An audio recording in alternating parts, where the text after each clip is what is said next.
And you've organised so many different things. So you've had after-work drinks. Are you running out of ideas for these fundraisers? Because you've just had one thing after another. I think really we've got quite a busy schedule ahead, and I think one of the biggest challenges is obviously like diversifying a lot of the events that we're doing, because one of the key challenges, we want these events to help spread awareness for what it is that we're trying to achieve. We're trying to help start a conversation in Gibraltar about mental health, and we want our events to be able to facilitate that. So we want to be able to have the people that come to our events know who we are.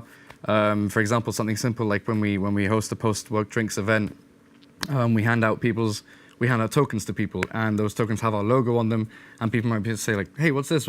What is it that you've given me? And then we get to explain what it is that we're doing, why we think it's so important. So I think the challenge has been diversifying these events so that we can really help continue the conversation, the awareness spreading that we're trying to do. Yeah. Now, mental health with men in particular, there's been a big stigma, and it's been mentioned a lot in the press in the last year or two about men in particular finding it very difficult to speak about their feelings and mental health issues. So as one of the guys in the group, I'm sure maybe you can speak on behalf of the others. Do you feel like a responsibility as well in that respect to get that message out there and say it's okay? Yeah, it's definitely something that needs to be brought up. I think that ITV actually did something that was quite striking about a month ago now. Yeah.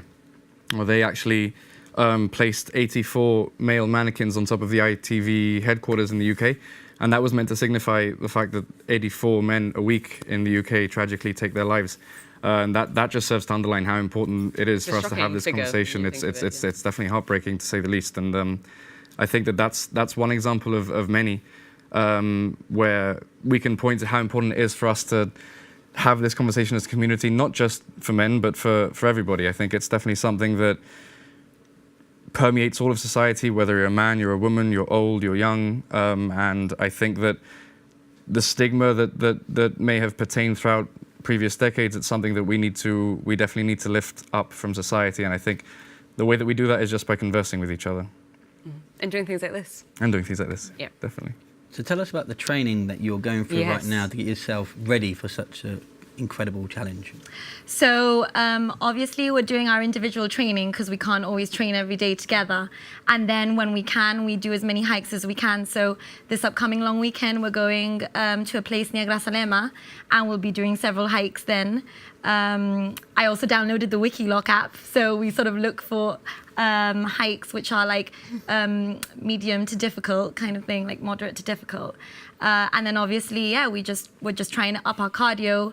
It's more about, I think, the altitude sickness, which is hard to train for, because that's really the downfall of most people who try and summit a mountain of this sort of magnitude. So we're just sort of trying to build up our cardio, really.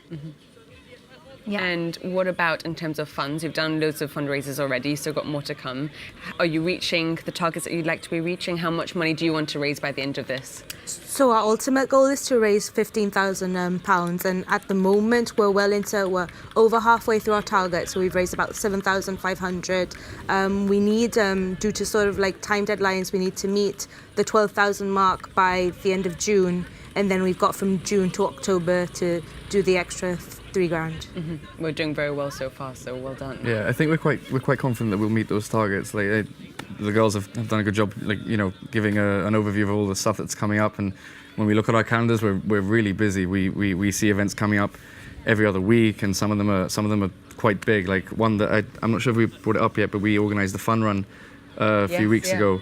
And that's something. On our screen right now. Yeah. There it is. Yeah. Timing. That's the run that we organised there. I think that as a group, we're all particularly quite proud of that. That's our biggest. I think I can say that's our biggest event so far. And I think there's something that's inherent about not just running, but getting outdoors and doing something physical that's inherently quite linked to mental health. So I think that one in particular, I think as a group we're quite proud of, and yeah, we hope that we can achieve events like that again in the future. Yeah. So for people wanting to keep up to date with your events, where can they find the information?